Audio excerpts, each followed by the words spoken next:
First time morning lunch box ready ಮಾಡ್ತಾಯಿದ್ದೀನಿ. ಇವತ್ತು lunch ಬಾಕ್ಸಿಗೆ lemon rice ಕೊಟ್ಟು ಕಳಿಸ್ತಾ ಇದ್ದೀನಿ. ಶೇಂಗಾ ಬೀಜನ ನಾನು ಫ್ರೈ ಮಾಡಿ ಸಪ್ರೇಟಾಗಿ ಹಾಕ್ತಾಯಿದ್ದೀನಿ. ಅವಾಗ ಮಧ್ಯಾಹ್ನ ಆದ್ರೂ ಸ್ವಲ್ಪ ಕ್ರಂಚಿಯಾಗಿರುತ್ತೆ ಅಂಥೇಳಿ. ಇವತ್ತು ಸ್ನ್ಯಾಕ್ಸಿಗೆ ನಾನು ಕ್ಯಾಶ್ಯೂ ಪಕೋಡ ಹಾಕ್ತಾಯಿದ್ದೀನಿ.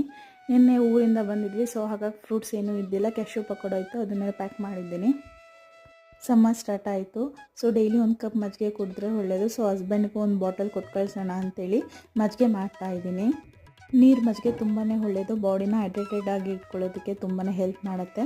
ಮಳೆ ಕಮ್ಮಿ ಆಗಿದೆ, ಸೊ ಹಾಗಾಗಿ ಸೆಕೆನೂ ತುಂಬಾ ಜಾಸ್ತಿ ಇರುತ್ತೆ ಅಂತ ಅಂದ್ಕೊಳ್ತೀನಿ. ಸೊ ಆದಷ್ಟು ಲಿಕ್ವಿಡ್ ಐಟಮ್ ತೊಗೊಂಡ್ರೆ ತುಂಬ ಒಳ್ಳೆಯದು. ಇವತ್ತು ನನಗೆ ಬ್ರೇಕ್ಫಾಸ್ಟಿಗೆ ನಾನು ರಾಗಿ ಗಂಜಿ ಮಾಡ್ಕೊಳ್ತಾ ಇದ್ದೀನಿ. ಲಾಸ್ಟ್ 2 ಮಂತಿಂದ ಸ್ವೀಟ್ಸು ಮತ್ತು ಫ್ರೈ ಐಟಮ್ಸ್ ಎಲ್ಲ ತುಂಬಾ ತೊಗೊಂಡು ಸ್ವಲ್ಪ ವೆಯ್ಟ್ ಕೂಡ ಜಾಸ್ತಿ ಆಗಿದೆ. ಸೊ ಸ್ವಲ್ಪ ಫುಡ್ ಹ್ಯಾಬಿಟ್ ಚೇಂಜ್ ಮಾಡೋಣ ಅಂತ ಹೇಳಿ ಇವತ್ತು ನಾನು ರಾಗಿ ಗಂಜಿ ತೊಗೊಳ್ತಾ ಇದ್ದೀನಿ. ಇದಕ್ಕೆ ಜಾಸ್ತಿ ಮಜ್ಜಿಗೆ ಆ್ಯಡ್ ಮಾಡಿದ್ದೀನಿ, ಜೊತೆಗೆ ಸ್ವಲ್ಪ ನಟ್ಸ್ ತೊಗೊಳ್ತಾ ಇದ್ದೀನಿ. Thank you for watching, keep supporting me.